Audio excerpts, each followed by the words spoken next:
Segundo programa de Libre de Humo, en esta versión de entrevistas de este programa.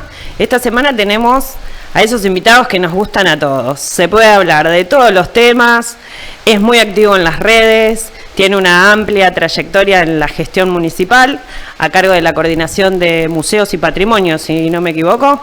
También estuvo al frente de ANSES.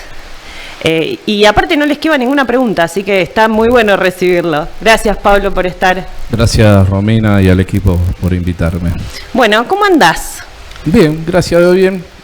Bien en lo que uno puede estar, ¿no? Con toda la realidad que estamos viviendo en Argentina, en la provincia y en la ciudad. Trata de estar lo mejor posible con la familia, con los afectos, con los amigos, que no son pocos, y tratando de ver qué es lo que sucede día a día en esta vorágine que estamos ya acostumbrados a vivir, pero no de esta manera, ¿no?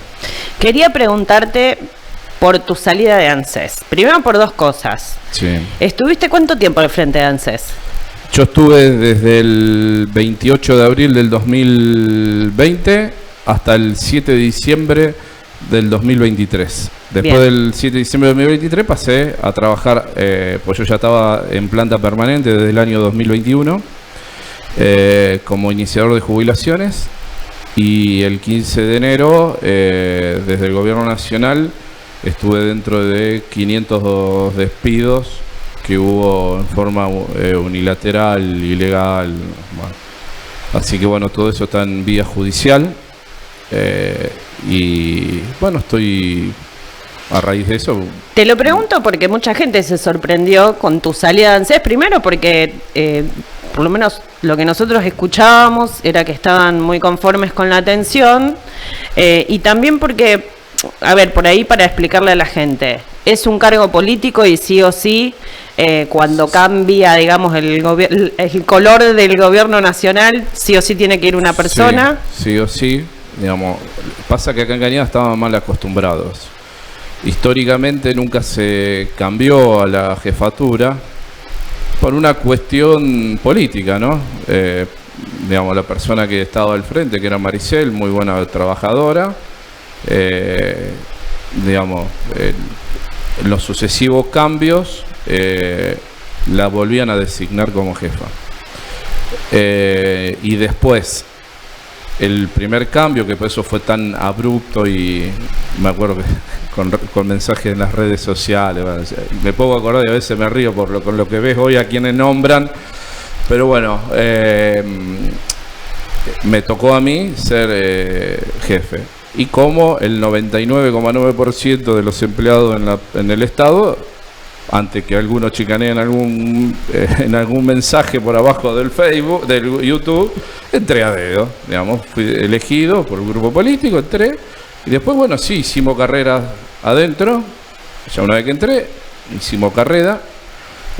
Hay otros que decidieron no hacer la carrera y dijeron, bueno, voy a ser jefe y me voy.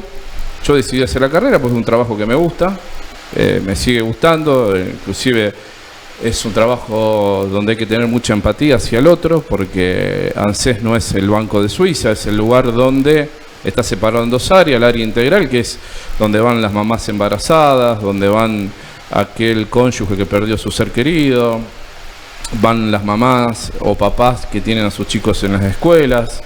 Es un abanico muy amplio, ¿no? Y por el otro lado tenés todo lo que es el sistema jubilatorio, el régimen jubilatorio, con las moratorias actuales, etcétera, etcétera. E inclusive yo tengo el título de procurador, empecé de viejo a estudiar abogacía.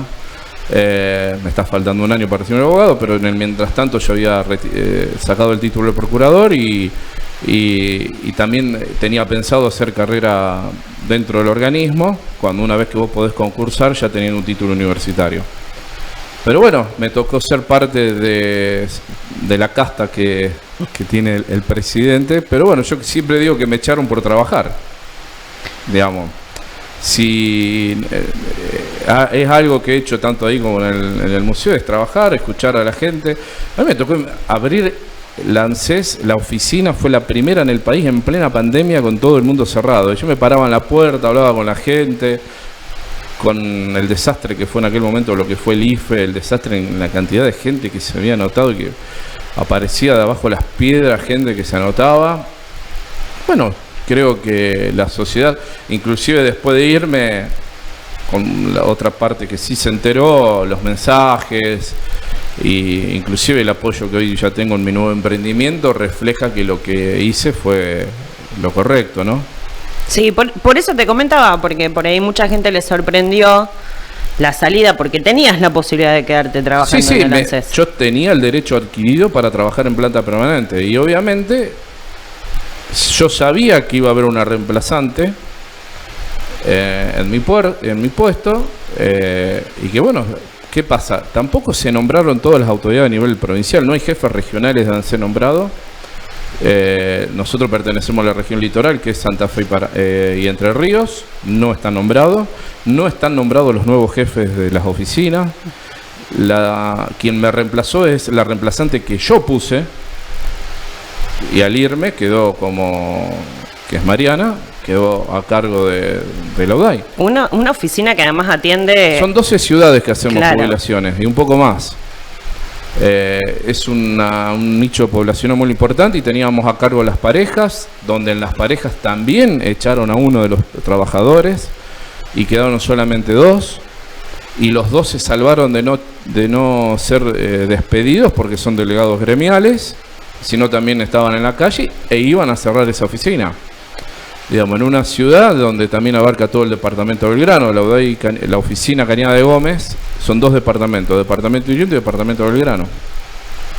Digamos, no es serio lo que se está haciendo, están desarmando el Estado, pero la cercanía de la gente hacia el Estado, que es lo más grave. Porque hay ciudades donde hoy en día, al no haber más operativo, al no generar el acercamiento que en mi gestión lo propuse, no tienen dónde ir a golpear una puerta y ni hablar de viajar. Vos pensás que hoy me contó una vecina de Totoras que le está saliendo aproximadamente unos 7.000 pesos ida y vuelta a venir en colectivo de Totoras a Cañada. A un jubilado le sacás 7.000 pesos para venir a hacer un trámite a Cañada de Gómez, es una locura, ¿no?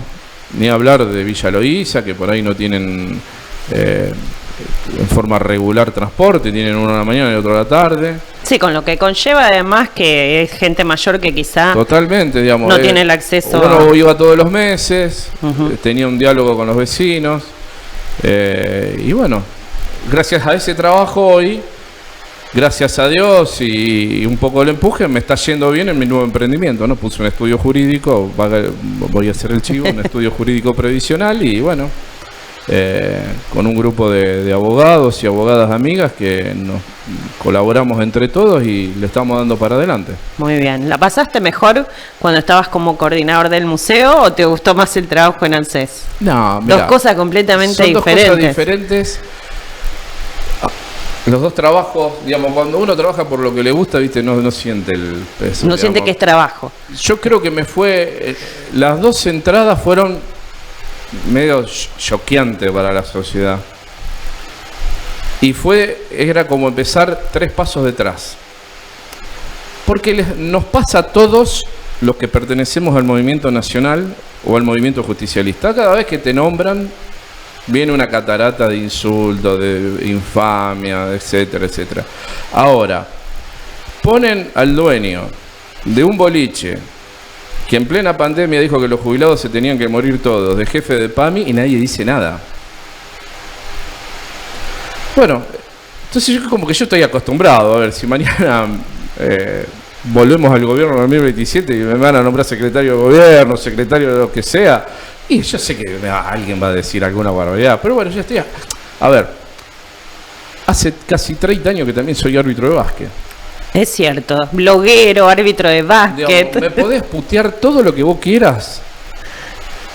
Ya estás acostumbrado, estás entrenado. Sí.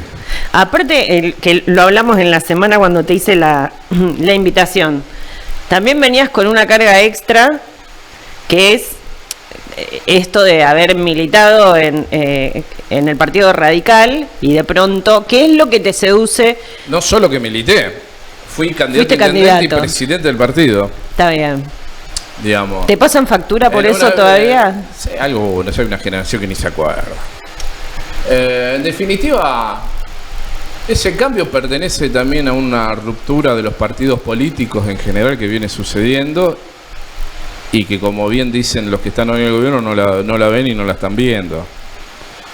Ideológicamente yo sí sé dónde estoy y sigo estando y dónde estuve. En el sector del radicalismo que yo pertenecí era en el alfonsinismo, donde militábamos con el actual gobernador, del cual soy amigo y lo respeto mucho, y he tenido diálogo hasta hace pocos días. Militaba en el grupo de Leandro Santoro, el Chanqui Cáceres en la provincia de Santa Fe, Leopoldo Moró a nivel nacional, así que, digamos, muy equivocado no estuve en aquel 2008 cuando sí yo me fui del partido. Yo me fui un año antes de entrar a la municipalidad. Yo en el 2008 dejé todo, porque habíamos quedado un grupo muy minúsculo en el partido donde veíamos que estaban haciendo un boicot ideológico sobre todas las cosas. Fuimos los pocos que nos resistimos en aquel momento a lo que fue el Frente Progresista, porque considerábamos que no estaban dadas las condiciones en lo que es el respeto hacia el radicalismo hacia dentro de la provincia. El Turco Mamed decía: el socialismo tiene la catedral, pero la mayoría de las parroquias son del radicalismo. Es decir, las parroquias se levantan, queda la catedral sola. Y no fuimos escuchados. Quienes hoy dicen ser radicales, los vi militando para López Murphy, los vi militando para Elisa Carrión en el 2003. Y algunos de los que estábamos juntos en el radicalismo, algunos terminaron fuera, nunca más volvieron. Otros siguen con su corazoncito, yo lo respeto, tengo muy buen diálogo con algunos de ellos. ¿Con el actual intendente? No, yo con el actual intendente fue mi candidato a concejal en aquel momento. Y desde el 2009 no nos volvimos a hablar, y lo hablé después de que fue elegido, lo felicité en las redes, donde algunos capturaron la pantalla y me bardearon, como dijiste, son guapos detrás de las redes, pero bueno.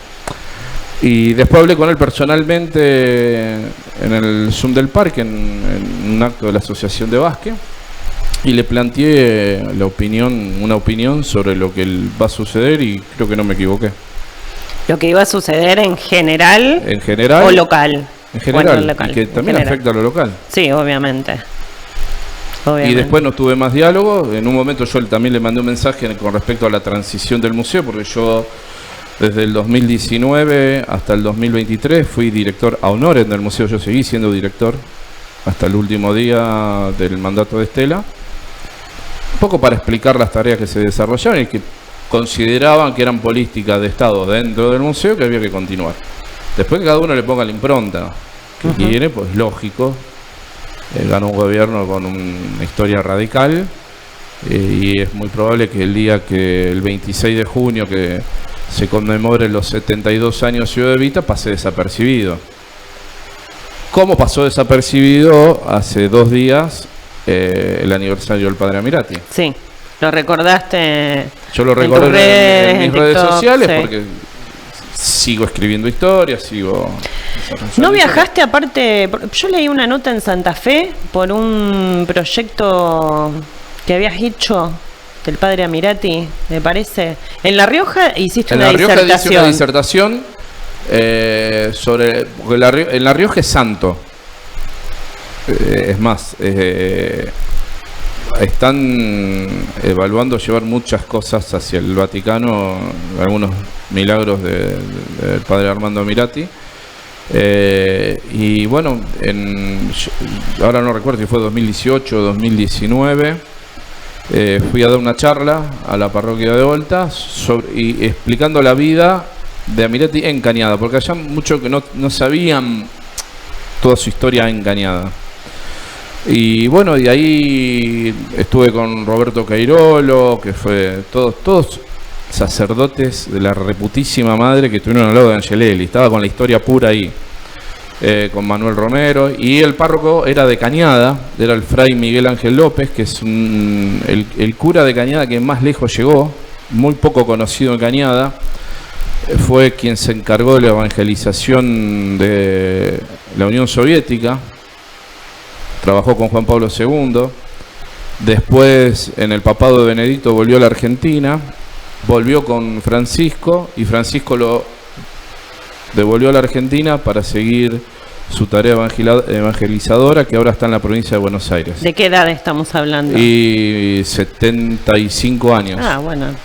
Vivía, si algún cañadense de edad se acuerda, vivía por el callejón Ballesteros, pasando San Martín. Había una casona antigua con los fondos hacia adentro, lo que se llamaba antes un conventillo, pero no era conventillo, era esas casas Pero era internas. muy joven cuando estaba en la ciudad.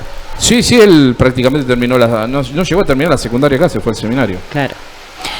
¿Cómo es, hablando de la transición que nombraste recién, primero que no haya designado un coordinador nuevo, una coordinadora? Hay alguien a cargo, al cargo, pero no está nombrada. No están dedicados al tema histórico. Bien. Bueno, es importante igual para el museo. Dejaron, gracias a Dios, a Mayra, que fue una gran laburante. A Mayra Siri, le mandamos saludos. Que laburó como nadie y sigue laburando. Al equipo lo dejaron, que eso es lo que yo pedía, porque esto hacen zaranda y no valoran nada, ¿viste? Siguen expulsando gente del municipio. Y gracias a Dios la dejaron, y yo desde el último día les dije: chicos, no me hablen más, no me llamen más. Es mucho, con muchos empleados municipales, de los cuales respeto y muchísimos años trabajando, les pido que no me saluden ni me hablen en la calle para que no los echen del trabajo. Esto es lo que está pasando hoy en Galina de Gómez. Si Boncini o alguno de los miembros del gabinete ven a alguien hablando con quienes fuimos superiores, muy probable que tengan consecuencias malas. Entonces, bueno, yo prefiero el silencio, preservar la fuente de trabajo de ellos, y estoy convencido que vamos a volver a trabajar juntos. ¿Vos crees que esta persecución que se da, tiene que ver con aquellos que estaban como muy familiarizados y eran del riñón clericista, o que se da en general? Sobre todo con el riñón clericista. A ver, fíjate que yo nunca tuve un cargo alto en el gobierno de Estela, pero siempre me echaban la culpa de todo, desde la oposición, hoy oficialismo. Hasta crearon una ordenanza para echarme. La famosa ordenanza de la familia, que ahora se olvidan.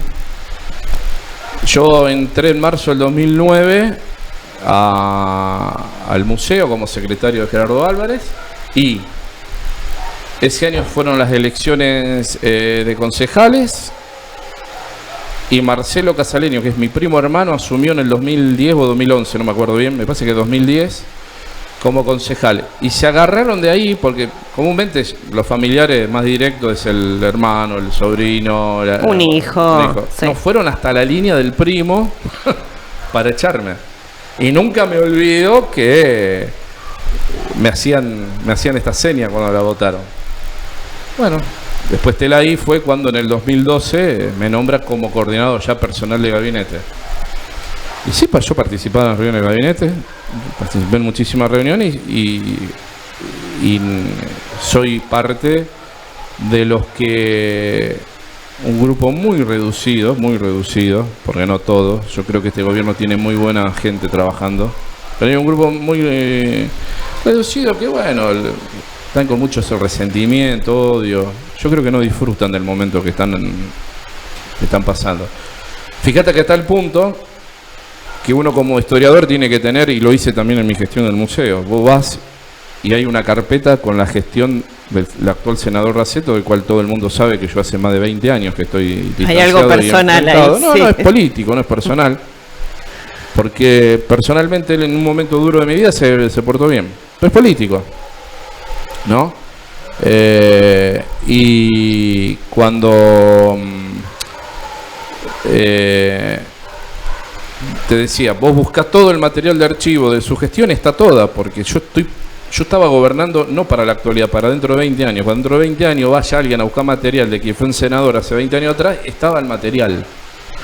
Bueno, cuando yo como historiador no puedo No puedo ser independiente porque tengo una ideología, pero tampoco puedo mentir en la historia.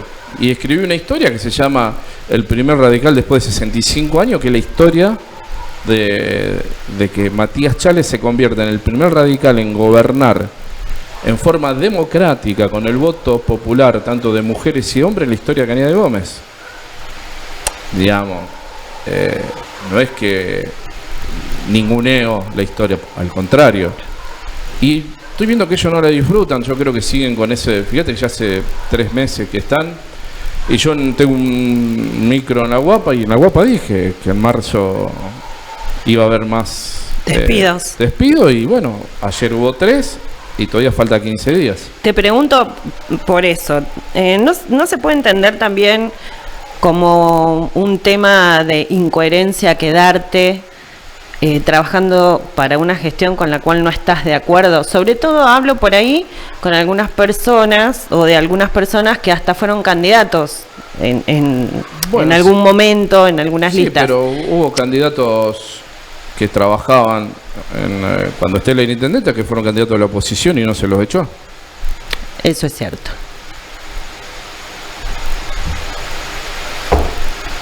Digamos, hubo candidatos. También está el otro tema de, digamos, el peso en la conciencia de dejar a alguien sin laburo en este contexto económico que es terrible. A ver, hay que analizar el contexto nacional. Hoy alguien que se queda sin trabajo no consigue trabajo.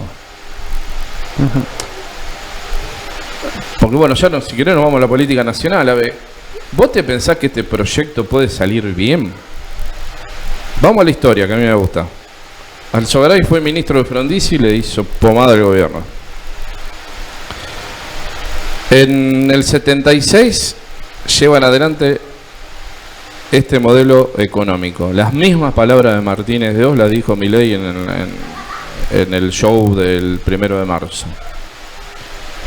La pudieron llevar adelante con el terrorismo de Estado. Compañeros desaparecidos, 30.000. Más de 400 bebés robados y miles de personas detenidas y secuestradas. Y si lo quieren negar, en Cañada de Gómez pueden ir a visitar 12 familias que fueron directamente víctimas de la dictadura. Entre ellas, ¿quién te habla? No yo, porque yo era bebé, pero a mi abuela en el año 76... va Pochettino, que era uno de los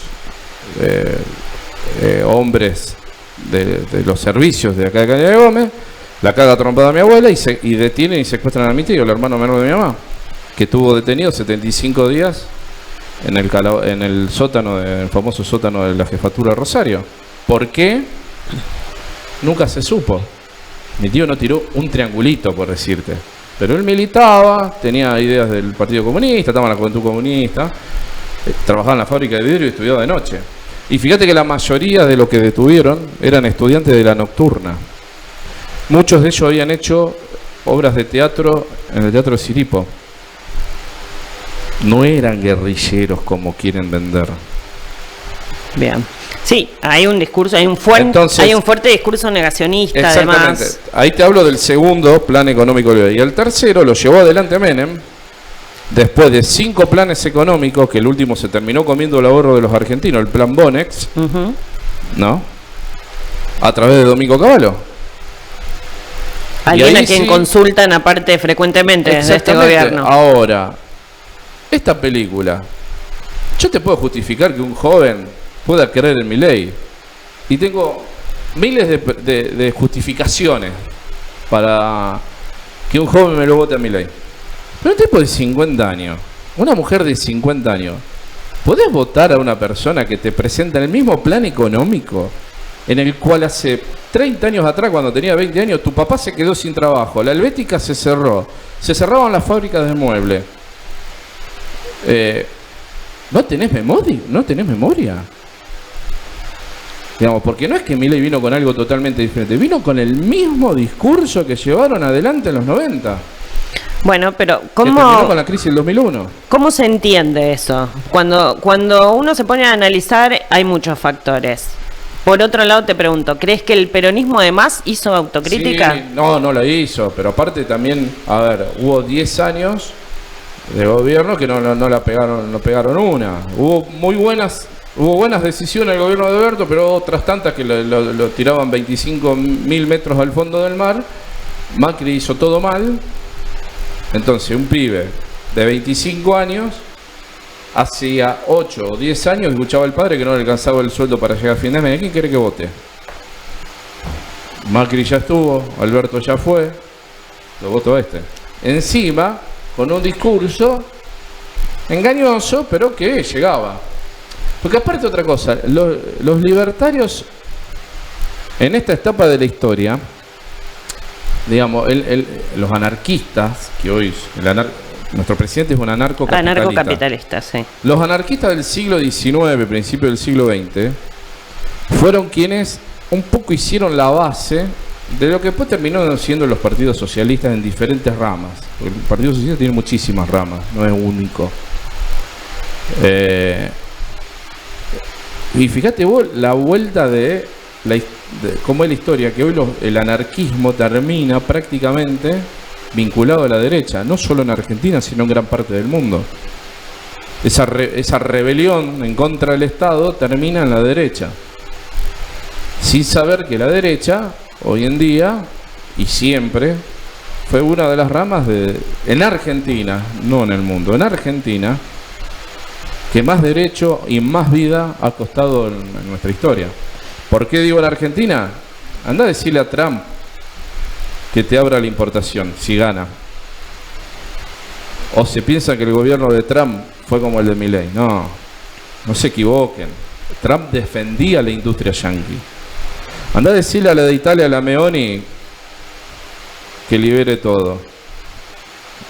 No nos comamos todo. A ver, ayer el ministro Rosati, el presidente de la Corte, dijo algo espectacular. Dejen de citarlo al Alberdi y empiecen a leer. Bueno, te iba a decir eso porque hoy salió la noticia de que hay historiadores que ayer firmaron una nota, en parte también como para que la gente entienda que cuando Milei lo cita, tergiversa la historia. Totalmente.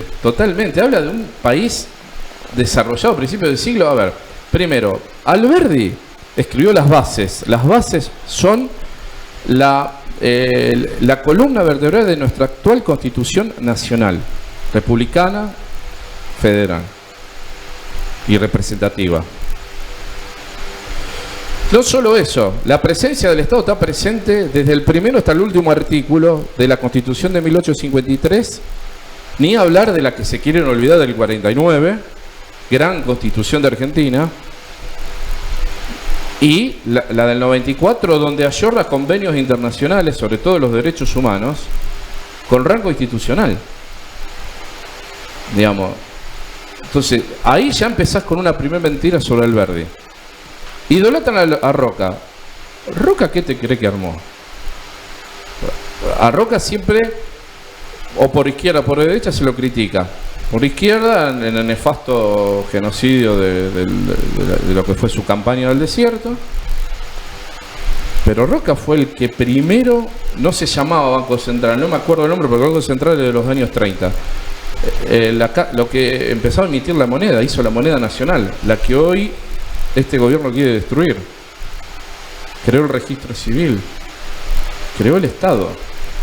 El mismo Estado que quieren achicar. Que quieren destruir.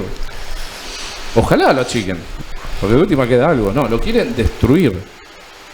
Vuelvo a decir, porque es un anarco capitalista y donde para él el Estado no existe.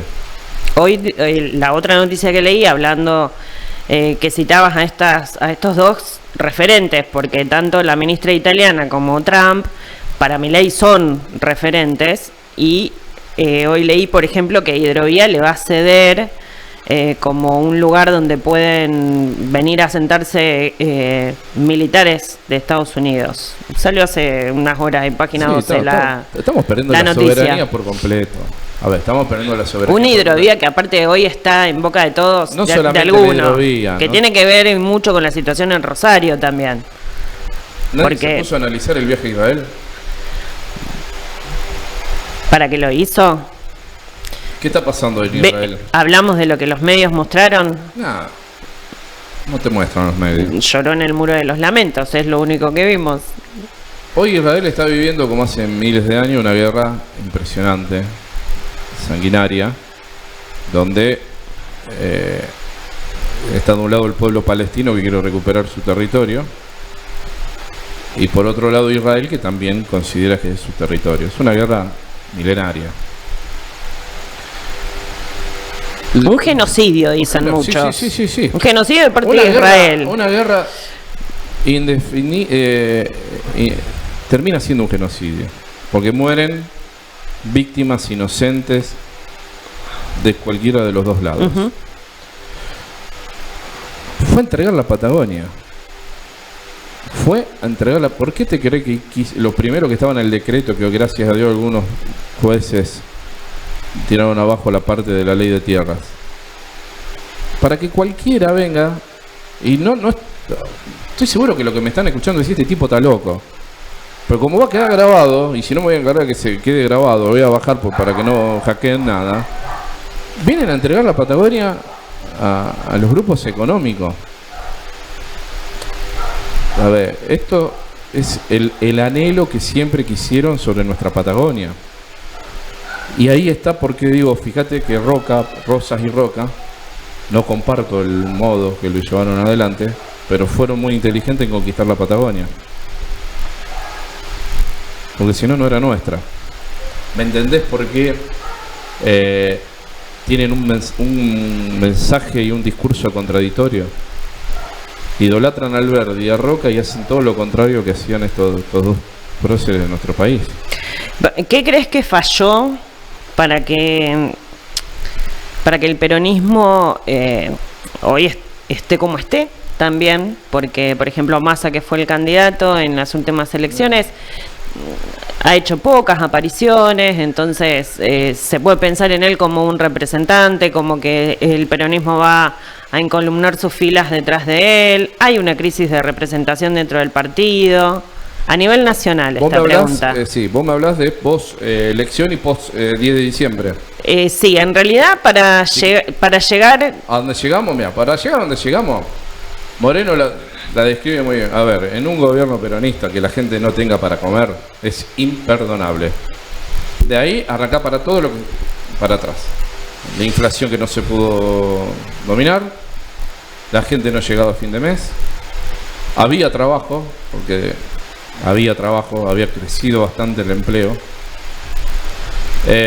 pero eso fue el detonante máximo, la falta del poder adquisitivo y la falta de muchos lugares del pan arriba de la mesa. Eso hizo, hubo varias encuestas que a mí, digo, la miércoles, digo, si no va Cristina, voto Milei, decían. ¿Cómo analizás ese voto? Pasa que también tiene que ver con lo que vos antes decías, con un candidato disruptivo, que aparte proponía volver al modelo de los 90. Más allá de un año, sobre todo hablo de lo que fue finales del 2022-2023, en los que crecía la inflación, los sueldos nunca le ganaron, obviamente. No, nunca, pero no quedaban tan atrás como están quedando ahora. Como están quedando ahora, exactamente. Creo que la gente por ahí hubo algo que les ganó más, porque para ponerle un voto de confianza a alguien que te decía, vengo a hacer tal cosa, que uno se remitía a los años 90 y sabías que eso no iba a ser bueno, y aún así eligen a ese candidato antes que a Sergio Massa. Yo no trato mucho de enfocar en que Massa era un mal candidato. Yo creo que fue un buen candidato, un candidato que asumió un cargo a destiempo. Yo no sé si lo hubiese puesto de ministro de Economía, por ahí yo lo hubiese puesto de jefe de gabinete. Y te vuelvo a repetir lo que te dije antes. A ver, Milei, la gente está cansada con la dirigencia política. Y yo no sé si todos los ven. A mí me pasaba la particularidad que yo trataba, y siempre traté de pararme del otro lado de la vereda. Como del votante común y corriente. Claro. Porque uno cuando estaba en el diálogo con la gente, cuando uno atendía, escuchaba. Mirá, tengo un problema con esto, el PAMI me demora los remedios, me demora los audífonos, la silla de rueda. Entonces había un malestar. Y Milei generó esa esperanza. Yo creo que también es parte de como que la gente nunca le da bola a la historia. Es como que vive el presente, hay una memoria selectiva de los últimos 6 meses. Pero desde hace un tiempo hasta esta parte. Hace mucho, no es de ahora. Inclusive en las reuniones que uno tenía con el equipo de gobierno y los asesores políticos que por ahí uno tenía, se hablaba de este tema, como diciendo, bueno, si pasa un problema en un año donde no es electoral, tenés tiempo como para corregirlo. Por eso, sorpresivamente, siempre fíjate vos que muy pocos tiempos cerca de las elecciones a nivel nacional, provincial, siempre pasa algo. Como se dice en la jerga, siempre te tiran un muerto. ¿O es casualidad que hace del 11 de septiembre Cañada de Gómez que no hay más tiroteo? No hay más tiroteo. O se quedaron sin bala. No sé qué pasó. Hace del 11 de septiembre que en los portales de noticias, cuando hay un choque, ya no es más culpa de la municipalidad que haya un choque. En realidad nunca fue culpa de la municipalidad que haya un choque. No, si vamos a las estadísticas, siempre el 85-90% es fallo humano, error humano. Claro. Digamos, son muchas casualidades, ¿no? Entonces, bueno, hay también del otro lado que generan situaciones que hacen que la gente que ya está cansada termine votando algo que era nuevo como personaje, como partido, pero con unas ideas viejas, ¿no? Ni hablar de los errores históricos de este cuento de que a principios del siglo XIX estábamos bien. Les recomiendo que lean todas las crónicas del centenario de Argentina, ¿no? José Figueroa Alcorta fue el único tipo que fue vicepresidente de Argentina, o sea, estuvo a cargo del poder legislativo. Se muere el presidente que estaba a cargo, asume la presidencia, fue presidente de la República en el centenario y después fue presidente de la Corte Suprema de Justicia. Ese hombre fue además el único hombre que cerró el Congreso en la historia del país. Espero que no se vuelva a repetir. Ese hombre fue el que recibió la infanta Isabel en los festejos del centenario, donde supuestamente éramos potencias mundiales, pero semanas antes metieron preso a todos los sindicalistas que estaban peleando por las horas semanales de trabajo, a los chicos que trabajaban en el trabajo infantil, que era infrahumano, la ley de alquileres, porque los paros que se hacían en los conventillos, todo eso sucedió en la etapa previa a 1910. Argentina vivía una crisis fenomenal de pobreza. Digamos, había 10 familias, vamos a poner 100 familias ricas y el resto eran todos pobres. No existía la clase media. ¿O acaso el abuelo de alguno de los que me está escuchando no le contó que fue pobre? Yo creo que el 90% de los abuelos de todos nosotros y de nuestros bisabuelos fueron pobres. No encuentro un bisabuelo o un tatarabuelo o un abuelo que fue clase media. ¿De qué Argentina me viene a hablar? Después, obviamente, digamos, él condena la llegada del radicalismo. Cuando habla de los 100 años, habla de la llegada de Hipólito Yrigoyen. Y sí, Yrigoyen llegó con un plan de gobierno que era la Constitución. Y con Yrigoyen hubo mejoras salariales, hubo mejoras educativas, etcétera, etcétera. Y eso molestó a un sector oligárquico en aquel momento, que eran los que comandaban el país. Por eso Yrigoyen después lo nombra a Alvear como sucesor, que lo eligen, que tuvo una gran presidencia, la creación de YPF, etcétera, etcétera. Pero finalmente en la crisis del 30 lo terminan tumbando. Y gobernaron muchos de los bisabuelos de quienes hoy están en el gobierno. Pero qué suerte que parte de esa historia no se repita, que es la oligarquía molestándose por derechos de los asalariados. Qué suerte que eso dejó de pasar. Qué bueno. Hoy La historia siempre se vuelve a repetir. Yo creo que ya por una tragedia, ¿viste? Sí. Ya es una tragedia. Si hablamos, te saco un ratito de lo nacional y pasamos a lo local. Así como analizamos lo que fue dentro del peronismo, haber perdido una elección, qué pasó después de 20 años, no va Estela como candidata, va Marcelo Casaleño, pero que también estaba muy identificado con Estela y era parte de su equipo. ¿Entendés cuáles fueron esos motivos? ¿También fue parte de cansancio? Yo lo dije en el grupo cerrado cuando hablamos después de las elecciones. Hay un cambio generacional de votantes. Yo creo que nos faltó convencer a esos nuevos votantes. Hay gente que ya nació con el pavimento hecho. Hay gente que ya nació con el parque pavimentado. Hay gente que nació con las palmeras gigantes en el centro. Con la casa del Bicentenario. Las con la obras. presa del Arroyo. Con todo lo que pasó, ¿no? Con este gran cambio que generó la gestión de Estela. Nos faltó convencerlos a ellos. ¿Es eso o es que no era Estela?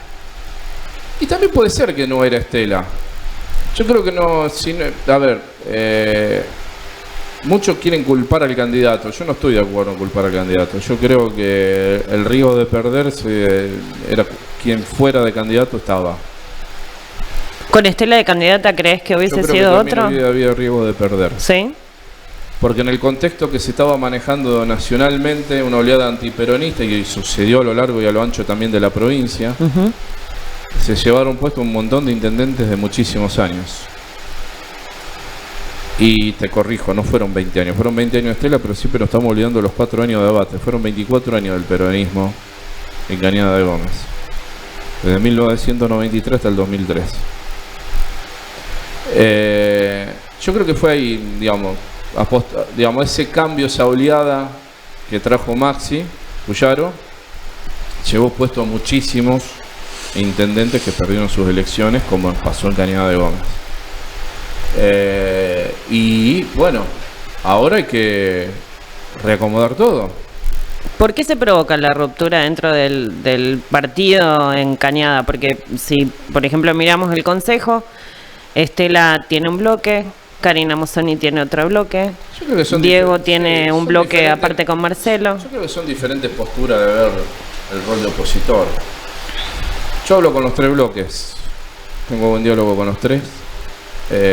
¿Tienen elecciones dentro del partido, dentro de poco tiempo? Hay elecciones en el peronismo y en el radicalismo.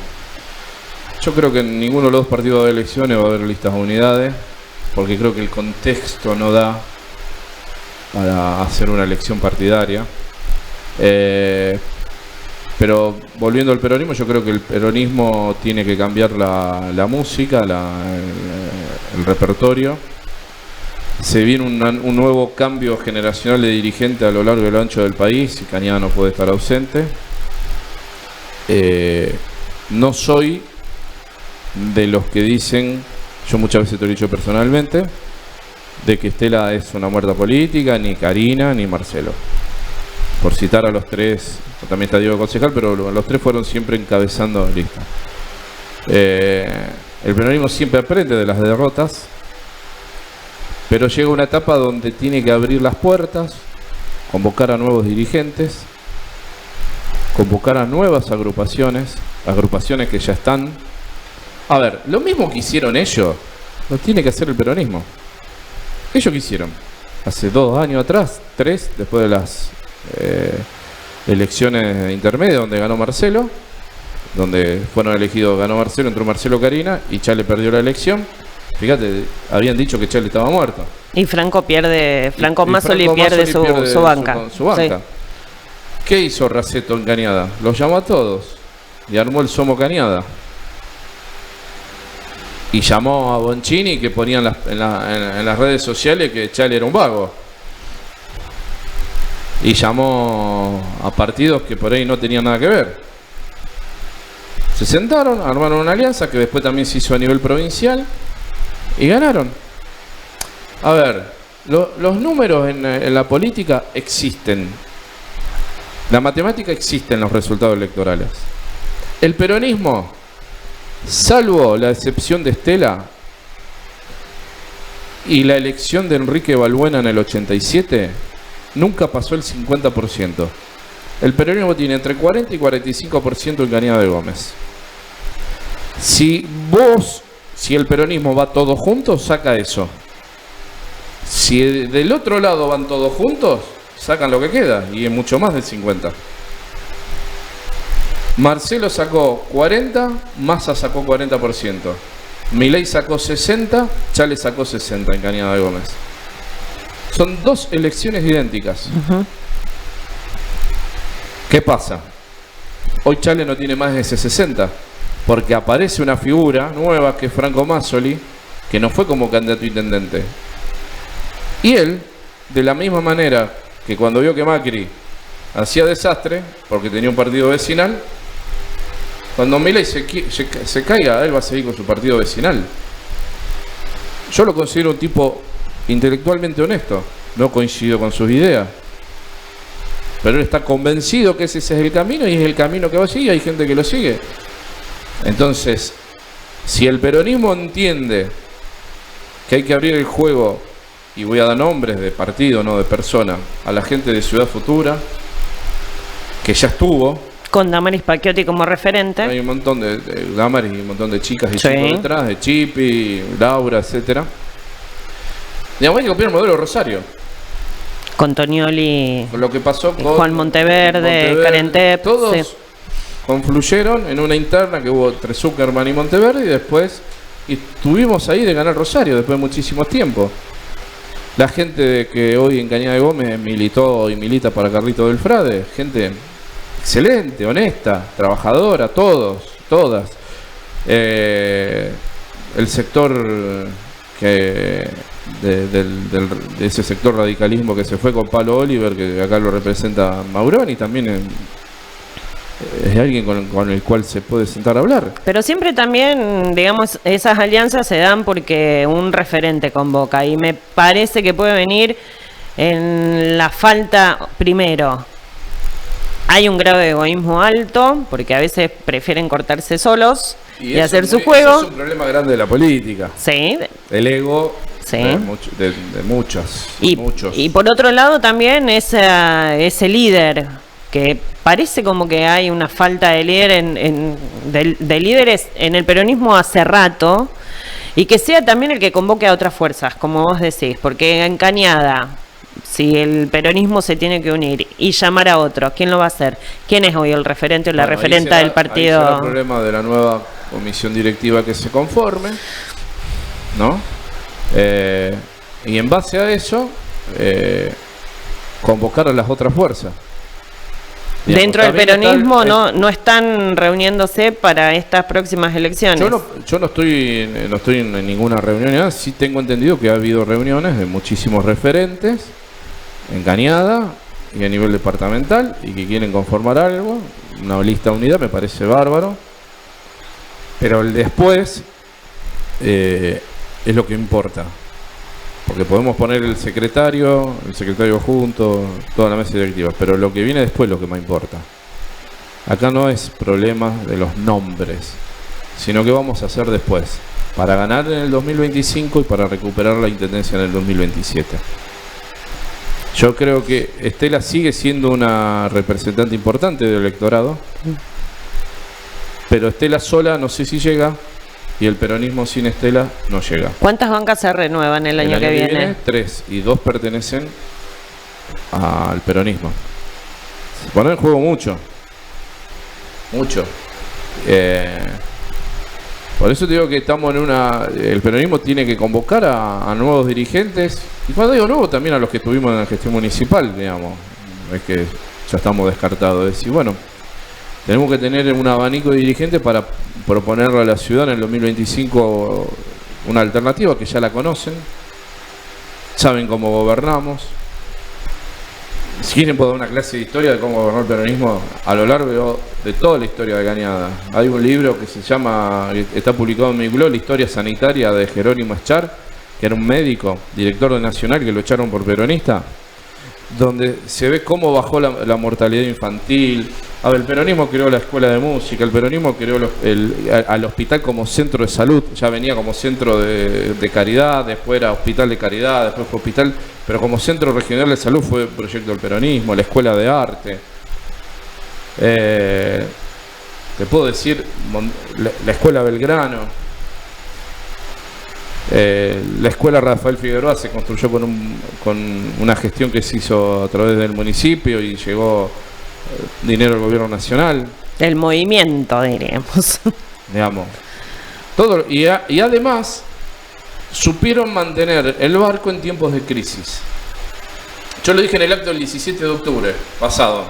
El peronismo siempre, no sé si fue el 17 de octubre o el 1 de julio, en el gusto de vista, yo dije, el peronismo en Cañada de Gómez siempre supo pilotear la tormenta en tiempos de crisis. Tanto en la hiperinflación, digamos, una parte tuvo Quique, otra parte tuvo Balbuena y después Audano. La crisis del 2001. No nos olvidemos la crisis del 2001. Inundación también. La inundación. Y de ahí salíamos siempre adelante. Fíjate que hoy no podemos solucionar el tema del yuyo y el dengue. ¿Te imaginas si viene una crisis fenomenal como el 2001? No sabemos para dónde va a disparar la gestión.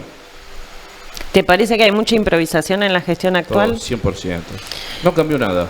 En realidad es un poco como que no se puede explicar porque ¿cuántos años estuvo como concejal Matías? Del 2009 al 2023. Y siempre se postuló también para intendente. Sí. Entonces uno podría pensar que estuvo preparándose para este puesto y que sabía por ahí cómo acomodarse. La primera decisión que tomaron fue descolgar el escudo, que es el logo. No es el logo, es el escudo de la bandera.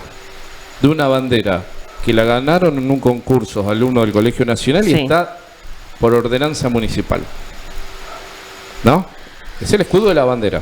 Revanchismo, digamos. Fíjate, parecía... ¿Sabes qué me hizo acordar cuando cayó el muro de Berlín que tumbaron el busto de la estatua de Stalin en Stalingrado?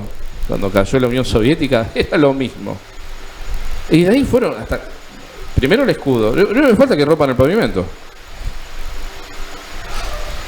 No, fíjate que entraron, digamos, decime qué plan de gobierno hay. No sabemos, no sabemos a nivel nacional ni hablar. Claro, me parece que también trae aparejado que no es el mejor momento. Pero bueno, que no le tocan 4 años fáciles. Si vos sabés que hay una crisis nacional y que el ANSES dejó de pagar la tarifa social, yo si soy intendente, lo que menos se me ocurriría es dejar de pagarle la garrafa a la gente de los barrios que no tienen gas. ¿Qué hicieron? No se paga más la garrafa social. Si yo veo que hay crisis de comida por la crisis nacional, no recorto los bolsones. Al contrario, saco partidas de otra secretaría donde lamentablemente voy a tener que dejar tareas para otro momento y llevarla a la acción social. Sacó acción social desde el área de gobierno y la puso en producción. Y en el discurso presidencial se terminó el asistencialismo. Digamos, faltaría que diga que es culpa de Cristo que en vez de multiplicar los panes no los invitó a los judíos a ser panaderos. Es parte de... Es muy parecido al gobierno nacional esto, no está muy lejos. Sí, hay un discurso de achicar el Estado, de pensar que a lo mejor se derrochaba dinero. También salieron esta semana con algunas declaraciones fuertes, como por ejemplo, primero, la semana pasada nos enteramos de que la persona que se encargaba de la auditoría fue desplazada por algunas irregularidades que encontraron y esta semana... Además de ver un reel que colgó en sus redes el intendente Matías Chale acerca de las condiciones en las que estaban las 24 viviendas, también en la apertura de sesiones, habló de algunos recortes que había hecho y algún ahorro en algunas cuestiones. El combustible, y si no hubo servicio. A ver, hasta el 9 de diciembre funcionaba todo. ¿Qué pasó? ¿Y con esta crisis económica el gobierno peronista a nivel local hubiese hecho otra cosa? No tengo ninguna duda. ¿Lo hubiese hecho distinto? No tengo ninguna duda. No se hubiese recortado ningún servicio, hubiese habido austeridad en algunas áreas, por ejemplo en cultura. Hubo momentos de crisis que en cultura se había bajado un poco el trabajo, pero nunca se dejó de hacer cultura. Uh-huh. Sí, vos desde el museo también aportaron, hubo muchas actividades, los fines de semana, no te digo todos los fines de semana, pero siempre había algún espectáculo para la gente. Sí, el museo, a ver, cuando yo llegué en el 2009, era un museo del siglo XIX en el siglo XXI, arriba de los Altos del Verdi, que siempre vamos a estar agradecidos que nos alojaron. Había un comodato que ya estaba vencido. Y ahí Estela, cuando me convoca, era para hacer el museo nuevo que se hizo enfrente de la plaza, por calle Valcarce. Hacían actividades en lugares prestados, que también siempre vamos a estar agradecidos, Biblioteca Rivadavia, Sociedad Suiza, etcétera, etcétera. Y se convocaban a historiadores. Ya después, cuando nos trasladamos, la política cultural del museo pasó a ser parte de la Secretaría de Cultura, cosa que nunca tendría que haber dejado de serlo. Entonces ahí trabajábamos en conjunto con Raquel. Uh-huh. Entonces tratábamos de no chocar, como sí ocurría antes en los espectáculos. ¿Ves? Si un domingo había una actividad en la Casa Bicentenario, yo trataba de hacerla un viernes o un sábado. En realidad, mi tarea, mi gestión dentro del museo fue más bien la de recuperar muchísimos archivos, digitalizaciones. Se llegó a digitalizar más de 30 y pico de miles, 33.000 archivos digitales, fotos, periódicos. La primera hemeroteca digital del interior de Santa Fe fue en nuestra gestión en el museo.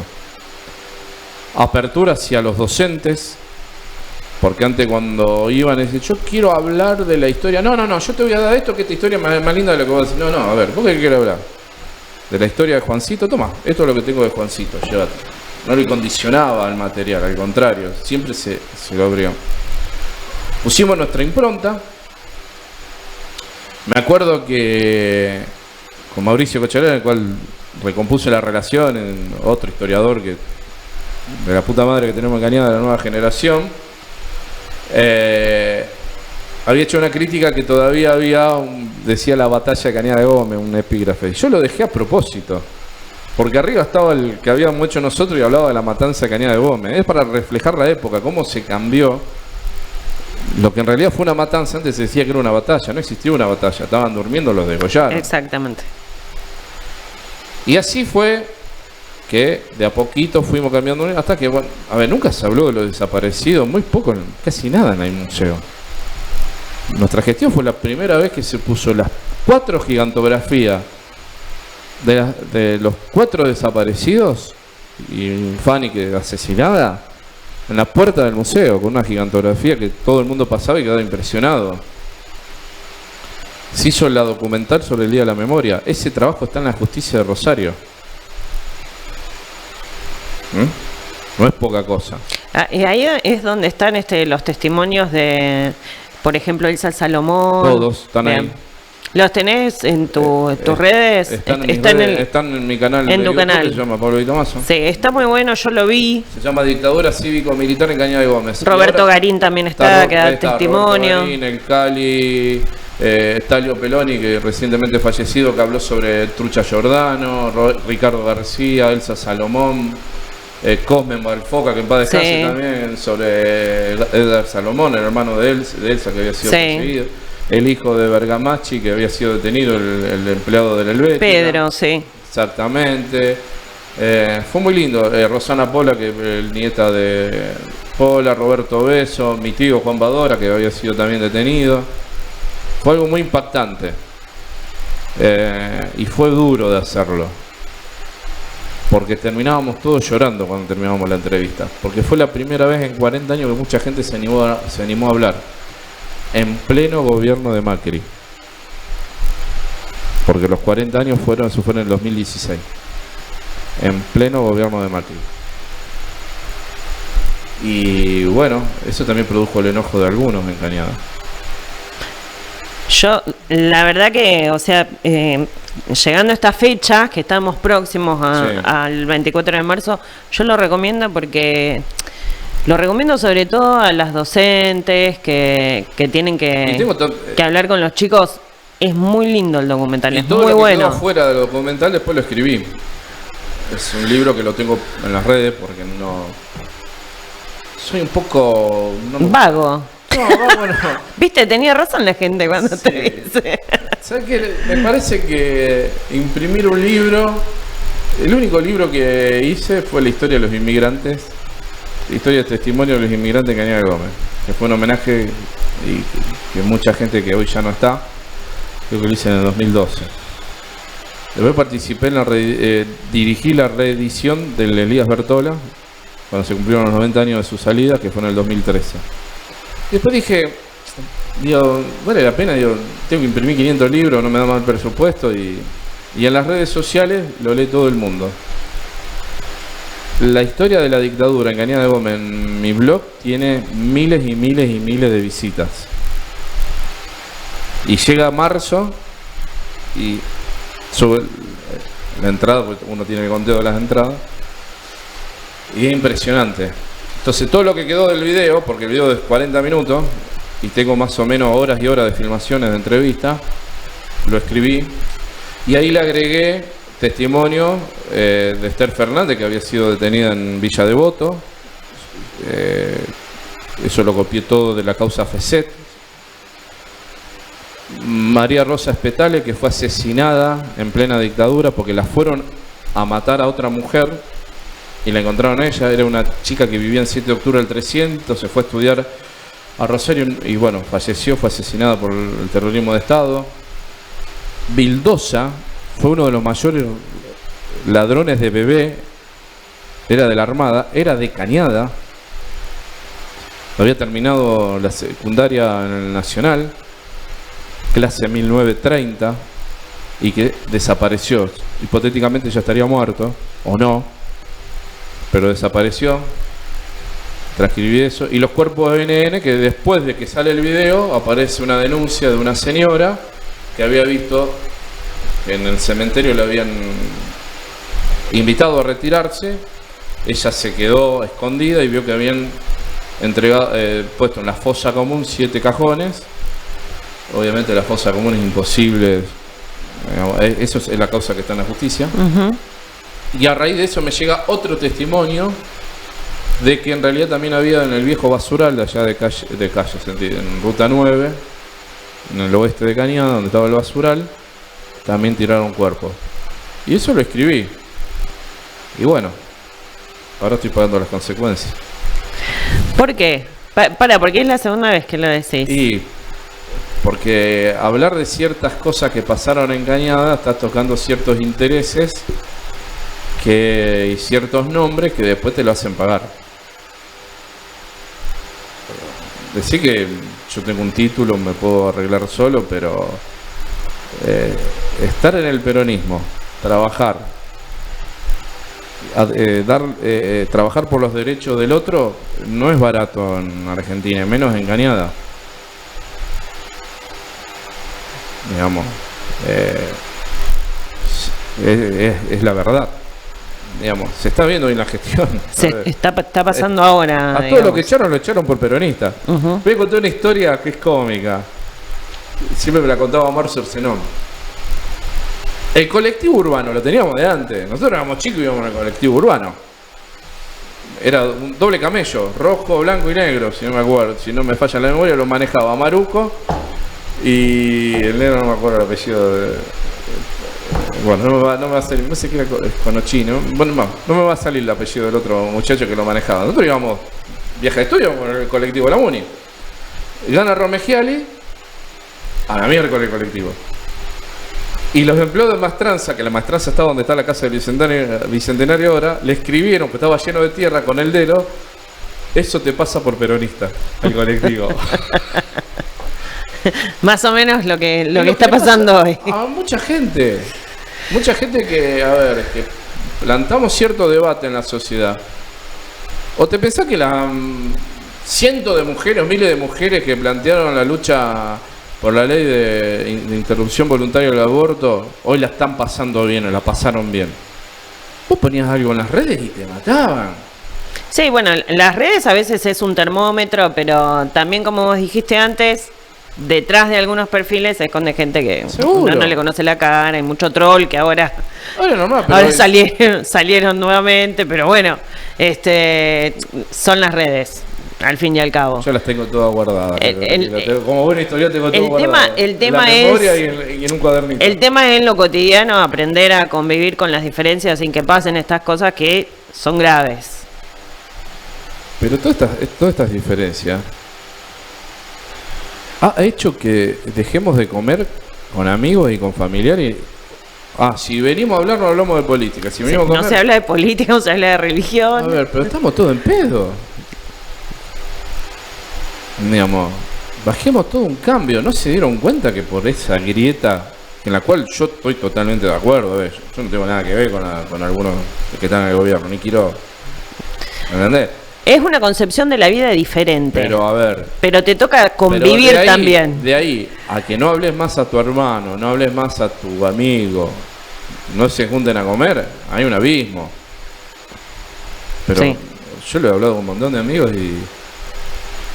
No, es terrible, es terrible. Ojo que también me pasó. Bueno, pero dejaste un mensaje lindo, así que yo, ¿sabés qué? Creo que lo mejor es cerrar la nota con este mensaje. ¿Ves? Porque picanta en redes, pero mira, dejaste un mensaje hermoso que es de reconciliarse a pesar de las diferencias Mirá. ideológicas y políticas. La vida te enseña a que a veces, viste, digamos, viste cuando vos te lastimás, te cortás, te ponen puntos, te queda la cicatriz, pero te curás. La cicatriz queda. La cicatriz te enseña a que no seas boludo, no agarres mal el cuchillo de la manera que lo agarraste, ¿no? Yo creo que en la política tenemos muchas cicatrices. Lo que no tenemos que volver a cometer es error para que se vuelvan a abrir. Yo decía algo que lo voy a decir pública por primera vez. Yo estuve distanciado muchos años con el Kelo Moreno, con Adriana Díez. Bueno, lamentablemente que lo falleció y con Adriana yo una vez me senté y yo le pedí disculpas por aquella pelea. Y el 24 de marzo estaré con ellos, aunque no estoy en la agrupación, en la Plaza de la Vida, en el acto de la memoria, verdad y justicia. Bien. Y yo creo que todos los que estamos en este campo nacional y popular tenemos que cicatrizar esa herida, dejarla ahí y que nos enseñe que no hagamos lo mismo para que se vuelva a abrir. Caminemos con esa cicatriz, vivamos con esa cicatriz, porque la gente la va a pasar muy mal, pero muy mal. Y vamos a hacer nosotros lo que le vamos a volver a dar la felicidad al pueblo. Bueno. Muchas gracias, Pablo, por haber invitarme. venido. Ojalá que se repita. Ojalá. Tenemos Hay horas muchos para... temas de historia, sí, sí. son muchos temas. Bueno, muchas gracias, Pablo. Hasta luego.